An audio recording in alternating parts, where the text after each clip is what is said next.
sempre teve pessoas que se envolvem com os índios, se apaixonam, dando murro em ponta de faca dentro de uma instituição que, em última instância, estava ali para abrir um processo de colonização.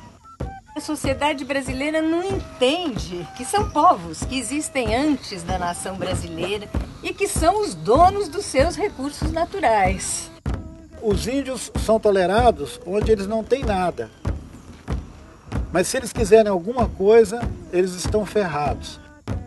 Conhecer as histórias dos indígenas, entender que os índios eles não foram passageiros da nossa história, eles são a nossa história junto com a gente.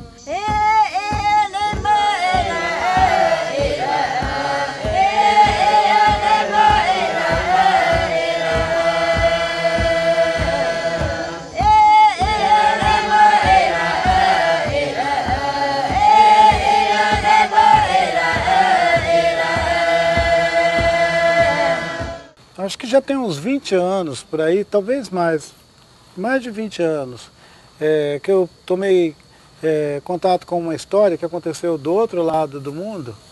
É um filme interessante pra caramba. A história de um caçador, um cara chamado Dessu Uzalá. E ele conta uma história que mostra pra gente uma quase impossibilidade de comunicação entre esses dois mundos. O mundo de pessoas que vivem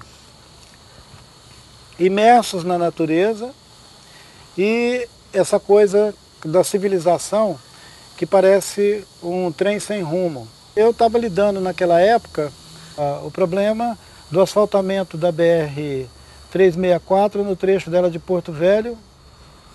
Cuiabá, Porto Velho. E depois Porto Velho e Rio Branco, né? Mais tarde, Porto Velho e Rio Branco. E o que todo mundo falava era o seguinte: ora, mas qual é o problema? Se tem terras indígenas, unidade de conservação, se tem floresta no caminho. Tem que fazer uma estrada entre Porto Velho e Rio Branco. Então o que está no caminho entre Porto Velho e Rio Branco, não importa. Se você vai remover as pessoas que vivem ali, o jeito dessas pessoas viver, a visão que esses povos têm do mundo, não importa. O que importa é que tem que passar uma estrada ali. Essa justificativa que vale para tudo é a mesma que serve para dizer que se você só tem um sobrevivente de um povo vivendo em algum lugar, você não precisa reconhecer aquele lugar como um território mais, porque só tem uma pessoa. As pessoas e as suas visões sobre o mundo, elas não têm importância suficiente para você parar o trem do progresso. Eu acho que esse é um dilema permanente, a gente vai continuar enfrentando isso. Sempre que a gente for argumentar sobre um traçado desse, uma hidrelétrica, ou a expansão, né, das áreas de agricultura, como aconteceu lá em Rondônia, a gente vai ter isso, né, Vansan? Você vai ter um carinha escondido no meio de uma moita, no meio do mato, e todo mundo querendo sumir com ele dali para passar um trator. Eu acho que o Corumbiara e o filme são um paradigma de como o Brasil trata os índios, como as terras dos índios foram tomadas, os massacres foram feitos. Eu tenho um apreço enorme por esse filme, além do mais, porque todas as pessoas que aparecem são grandes amigos, companheiros de trabalho em Rondônia. Mas a história é tão dramática que eu acho que o Vansan precisa contar como foi. Começou com uma urgência. O massacre tinha acontecido 1 ano e meio antes de eu aparecer lá, né? E aproveitando a minha presença com uma VHSzinha, começando...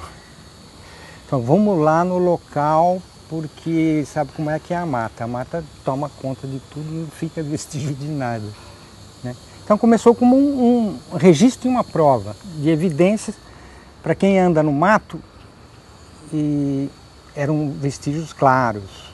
E aí quando você vê uma coisa que é evidente, né, que ali tinha sido arrasada uma roça, moradas, né, E tem um discurso geral, todo mundo dizendo que não, isso não existiu, isso não estou trazendo.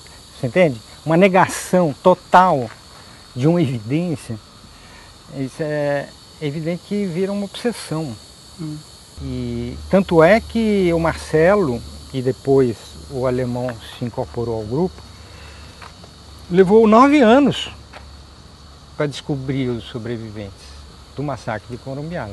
Porque em 86, aquilo era um matagal, era procurar uma agulha no palheiro. Só com a abertura da fazenda começaram a aparecer vestígios, né? E a teoria é que aquele movimento de milhares de trabalhadores desmatando ferozmente aquela região teria afastado, os índios teriam fugido para algum lugar. E para surpresa nossa, 10 anos depois, quer dizer, os índios já tinham sido mapeados em 1940, né, pela Comissão Rondon, ali no Igarapé-Umerê. Né? E 10 anos mais tarde, tudo aberto já e tal, os índios estavam lá. Essa ligação com o território. Como é que eles iam fugir para a Bolívia? Eles ficaram driblando. Mata aqui, vai para ali, tem uma toiceira aqui, vai para ali. Eles ficaram apegados. Né? E eram 2 riozinhos, né? O Merê e o Tanaru. Depois do massacre, os Acunçu fugiram dali do rio e encontraram os isolados dos Canoê. Né? Inclusive eles contam a cena do contato, parecia uma cena de contato de sertanista. Né? Se avistaram de longe, aí ficou aquele negócio. A convicção de que tinha acontecido, que mais cedo ou mais tarde esses índios apareceriam, é que manteve, né? O Marcelo ficou procurando, embora proibido pela FUNAI né? de aparecer na região e ficar criando problemas. A primeira sensação que eu tive quando eu vi o filme também era de agradecer, né? Obrigado por ter registrado. Isso não era uma história para existir, uma história para ter sido sumida. Só que por acaso essa história existe, que nos coloca diante de tantas outras, né? Juma, Piripicura, Aureaurá, tantos povos que estão aí. Isso nos provoca, né, a refletir. Eu acho que numa região que parece que tem a lei do silêncio e o sentimento de um complô geral, que ia de peão a fazendeiro, a delegado de Polícia Federal, a prefeito, enfim, essa conspiração, né, para negar os índios. Né? A questão da filmagem era estratégica, não era mais palavra contra palavra, né? Era prova. Né? Então, durante bastante tempo, quer dizer, quando o Marcelo e o alemão finalmente descobriram aquela roça,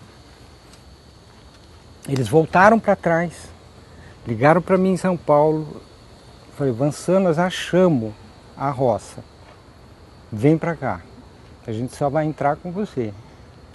Né? Isso foi fundamental, a ideia do registro, né?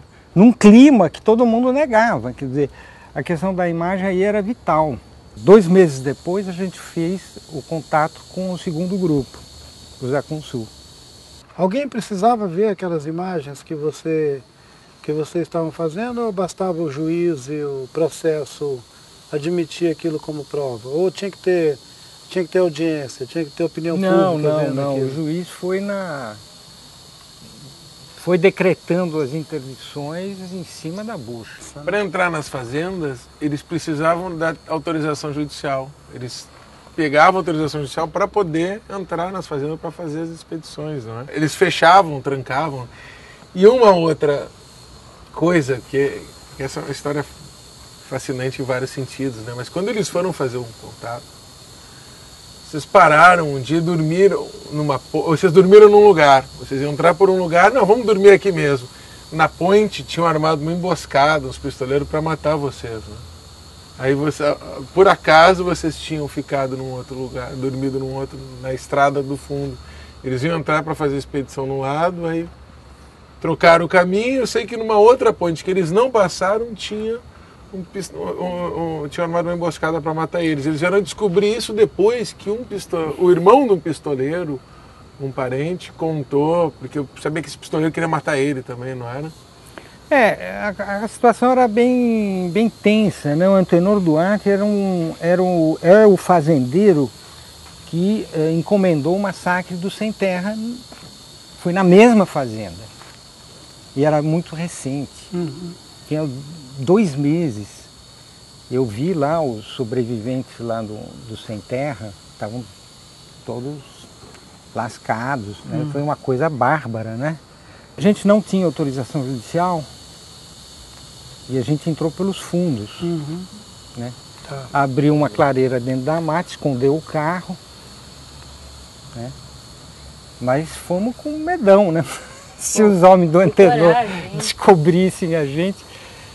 E eu acho que a ferramenta fundamental que mudou dos anos 80 para 90 foi a fotossatélite e o GPS.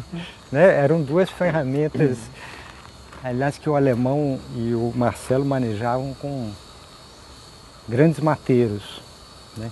A gente chegou pelo GPS na roça, deu 12 metros de diferença, a gente vendo a clareira ali. Essa negação do outro, né?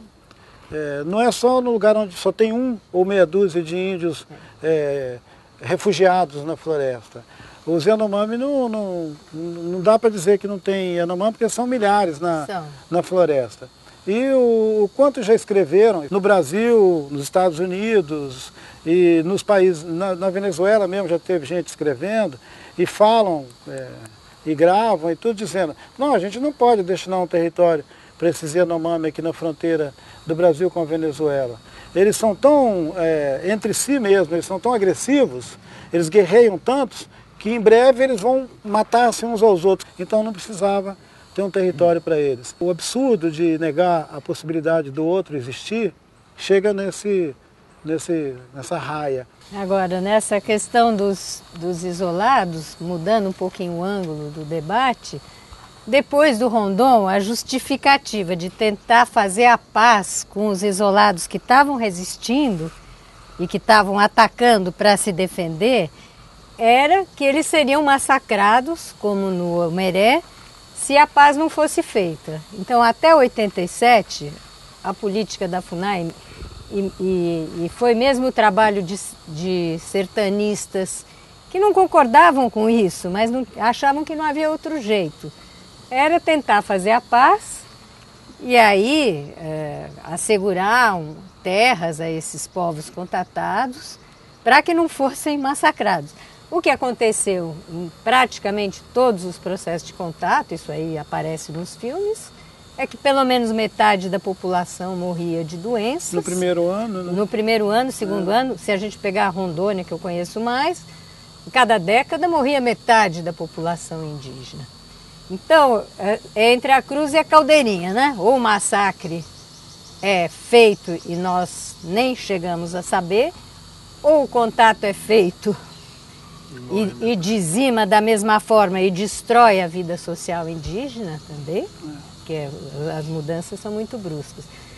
Então, a partir de 87, os sertanistas, e o livro que o Felipe fez com os sertanistas mostra isso, está se tentando uma nova política em relação aos chamados isolados, que é a de defender o território, mas não fazer o contato. Agora a gente chega à mesma questão do Corumbiara, né? Porque é preciso defender de fato, ou senão o massacre é feito. E está acontecendo no Brasil, não só em terras de índios chamados isolados, como em terras de índios que têm contato há muito tempo e que foram afetados por grandes obras do governo. Eu menciono outra vez os Tenharim, que foram afetados drasticamente pela Transamazônica. A população que morreu foi incrível. Os Vaimiri-Atruari, com a hidrelétrica de Balbina, e que agora estão sendo assassinados. Os Vaimiri não, que eles têm um programa especial, Eletronorte, mas outros povos né, outros povos, eles estão sofrendo assassinatos. Os do Nordeste, que também têm contato há 300, 400 anos, estão sofrendo esses assassinatos. Né? Então essa questão dos isolados, da violência, do massacre, ela exige uma política de muita decisão do governo. Não pode matar, tem que defender. É preciso querer isso, é preciso querer que os povos indígenas sobrevivam e ainda por cima compensar o genocídio. Falando em contato, eu acho que as décadas de 70 e 80, o Brasil grande, ditadura e tal, Transamazônica, Perimetral Norte, Cuiabá-Santarém, todas as grandes estradas abertas na Amazônia, foi assim, uma sucessão de contatos desastrosos, mas não é 50%, 80% da população morre na primeira década. Né? E agora com a Comissão da Verdade, eu acho que a Comissão da Verdade teve uma certa dificuldade em aceitar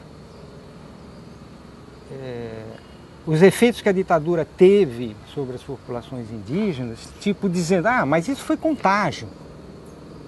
Isso foi uma ação deliberada do Estado brasileiro. Certamente foi um crime.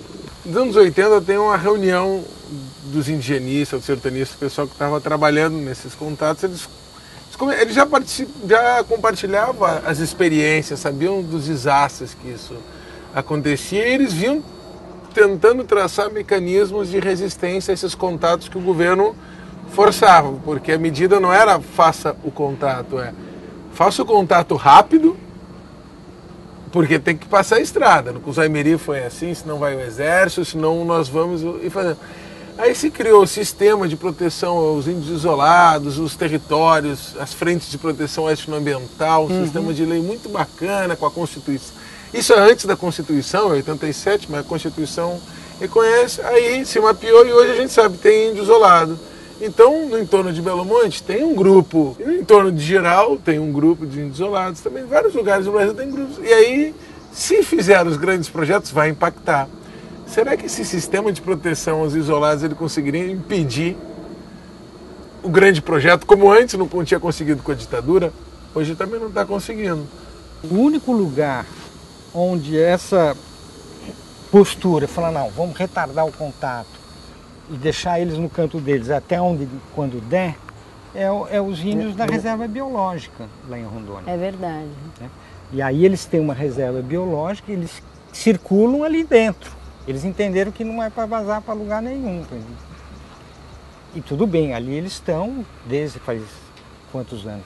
30 anos. 30 anos. A gente ouvia falar quando eu fui no Tupari em 84, os índios morriam de medo. O único lugar que eu saiba que é uma coisa... até quando ninguém sabe. Mas enfim. Por enquanto eles estão firmes.